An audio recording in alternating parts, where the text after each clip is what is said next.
Okay, next up we have the Emerald Crown Trail Public Workshops presentation by Mr. Kerry Urbanowitz.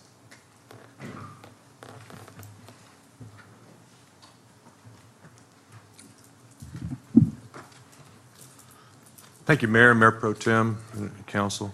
For the record, my name is Kerry Urbanowitz, and I represent the City of Kyle and serve as the co-chair on the Regional Trail Work Group. And let me see if I can. Perfect. We recently held some workshops within Eastern Hays County and City of San Marcos, Buda, and Kyle, and we put together a presentation that we just want to share with all the municipalities. The Emerald Crown Trail is a concept for a regional trail linking Buda, Kyle, and San Marcos. The Emerald Crown Trail is meant to provide an amazing recreational opportunity to people in Eastern Hays County. It could also serve as an alternative transportation corridor, allowing people to get around without having to get in a car. The project is a collaborative effort between local governments, nonprofits, and civic groups. The Emerald Crown Trail concept is being explored by the Regional Trail Work Group. Regional Trail Work Group is an ad hoc committee made up of representatives from San Marcos Greenbelt Alliance, the Hays County, the cities of Buda, Kyle, and San Marcos, the Meadows for Water and the Environment at Texas State University, the Guadalupe River Blanco Trust, the Hook Country Conservancy, the Texas State University Geography Department, and Take a Hike San Marcos. We're in the very early stages, and there's no routes or routes or trails have been selected yet. We want to make sure everybody understands that there's no map of a trail at this time. This is a long-term project, and it will likely be years before any trail segments are actually built and ready for use. We're here today to talk about our recent public engagement efforts for the Emerald Crown Trail. As you can see, we've been knocking off a few of those checkpoints as we're going along. The first thing we want to talk about are the goals for the public engagement. We sought public input to help identify what the trail would look like, where it would go, and how people would access it. Project advocates sought the community's ideas on what activities they'd like to do on the future trail, what the trail should look like, how people will access it, potential issues and concerns about the project, potential trail destinations, and suggestions about a future trail route. 3 workshops were held in San Marcos on March 27th, in Buda on March 28th, and in Kyle on March 29th. And each workshop followed the same format. Total, there was 160 participants in the 3 workshops, and I thought they were all very well attended for what we anticipated. 6 public input activities were held kind of like little charrettes as the folks, after a little brief introduction, they walked around, and the different groups were general comments, trail activities, trail designs, trailhead design and amenities, issues, challenges and solutions, and destinations and opportunities. And the results of those surveys were compiled and are trying to be shared with all the communities, and that's where we're here tonight. The trail activities, we asked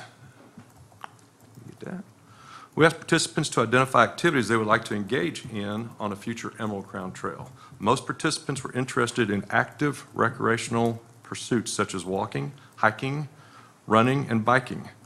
It was clear that participants view the trail as a great recreational opportunity. I say recreational emphasis because at first we thought it'd be transportation, but after we met with the public, they really want recreational activities. Many participants also are interested in trail as a way to connect with nature. Participants cited the desire to go bird watching, camping, and learn about plants and animals along the way. All the Girl Scouts left. Got some more Gold Star projects for them. We provided participants with 5 different trail designs to choose from, ranging in intensity from narrow primitive hiking trails to wide paved trails with an adjacent soft surface running track. Also just sidewalks on the side of the road. The results the input was quite clear. 60% of the participants preferred either a nature trail or family-friendly trails. They wanted to be off the road. Nature trails were described as having a primarily natural surface, and about 2 to 3 feet wide, with a trail tread. In other words, natural surface, dirt or grass or something along that line. Family-friendly trails, on the other hand, were described as being wide tread, about 5 to 8 feet wide, and a little bit more robust, even as much as decomposed granite, concrete, or really a compacted natural surface. And the third thing were mountain bike uses. Trailhead design. Participants were allowed to choose between 3 different trailhead designs. The one that everybody pretty much overwhelmingly chose was a medium-sized trailhead.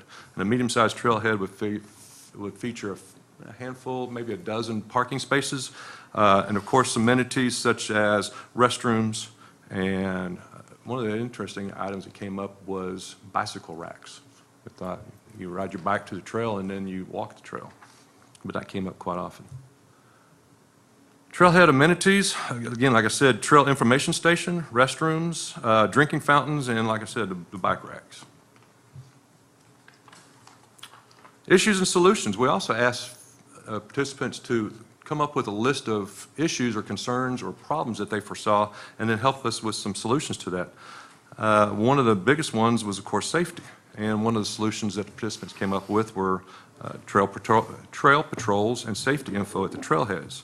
Another one were maintenance, where we could get volunteer trail crews, litter and other waste, trash receptacles, pet waste stations along the way, and of course, privacy, screening and trail route.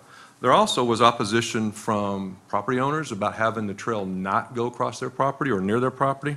And of course, everybody's very interested in this, and the result was, the solution was use existing right-of-way, public land, and voluntary easements.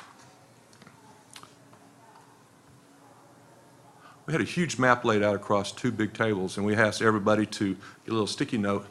I know a couple of y'all were here and put sticky notes on quite a few spots. Over everything was said and done, this map was huge, and I could share this with anybody who's interested.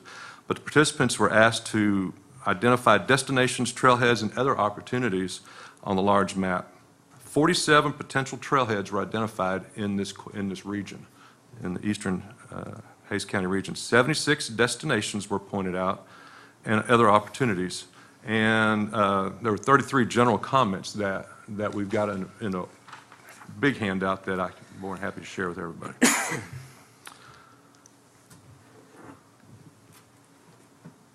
A large number of the participants were attracted to the future trail's ability to connect communities and destinations within those communities. So not only getting Buda to Kyle or Kyle to San Marcos, but when you're here in Kyle, where other places can you go and visit within Kyle? And that was really interesting. Many called out the need for safe off-street opportunities for recreation, and the trail, like the Emerald Crown Trail, would link together safe walking and biking opportunities, connecting more people to fun and safe places to recreate. Many participants were appreciative of the opportunity to have these inputs and for the workshops. And so all of you guys that were involved, thank you very much for participating, and we'd like to thank each of the cities for what's going on, for providing the spaces. Next steps.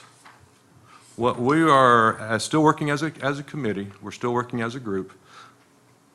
We're going to be presenting a resolution in the upcoming months, and the resolution is going to be asking for continued support for the trail concept, support use of existing parkland and right-of-way and voluntary easements.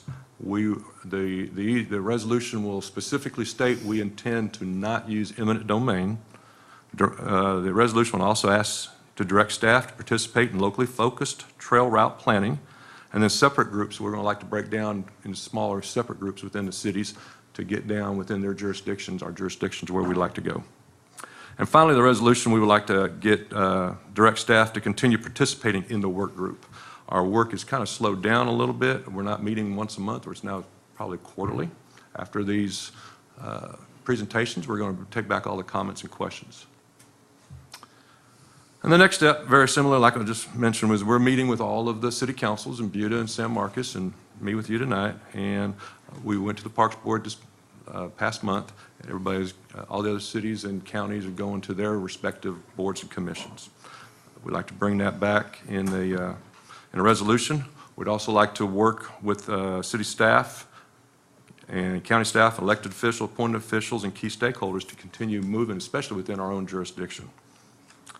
We'll identify potential feasible routes for the trail through each community, and again, we'll probably follow up with with further public engagement and input workshops as we go out throughout the process. That's it. I took this and put it here for you for a 10-minute presentation, and I'll be more than happy to share the big attached document with everybody, and I'll field any questions or comments. Thank you, Kerry. Anybody have any questions or comments for Mr. Branowitz? Councilmember Fogley. So recently on the news, the issue down in Canyon Lake where there's a trail that goes over the dam, not being ADA accessible, where I think it was the Army Corps of Engineers had to go in there and completely shut all the trails down because there is no accessibility for those who have disabilities. Is that an issue? Has that been addressed? We're definitely, going to make that very aware that the trailheads need to be ADA accessible. And then how far off the trailheads, the natural surface trails, be ADA accessible, we'll have to just determine that within our own jurisdictions. I foresee a lot of the concrete and decomposed granite trails being ADA accessible, no doubt about it. But when you get off into natural surface and dirt, compacted dirt and grass trails, those tend to be a little bit less ADA compliant. But around the major trailheads, definitely they need to be ADA compliant. Got it. And are you getting a lot of input from residents from Austin or from other areas? Are they coming down? Because I know when you go to Austin, the trailheads they're packed. I mean, you go there on the weekends, low pack and 360, the entry into the Greenbelt down there. Sometimes you can't even find a parking space. So I'd imagine that there'd be some overflow and some people from other areas that are some regional attraction to the entryways that we'll have down here and in San Marcos. The good thing about this work group is one of the members of the work group, Butch, is from the Hill Country Conservancy, and he's one of the folks that helped build and develop the Violet Crown Trail, which is coming through Austin, ended up in Buda. And he's on our group, and he's given us sharing those situations with us of what we need to be aware of. Okay. And they just rebuilt several of their trailheads because they were real small, and they just rebuilt them to make them a little bit bigger for that reason. Okay, thank you. Yeah, it's really cool what they're doing up there. And we'd love to emulate that as we come through Hays County and on into Comal County. Thank you. Anyone else? Thank you. Thank you all very much. All right, next up.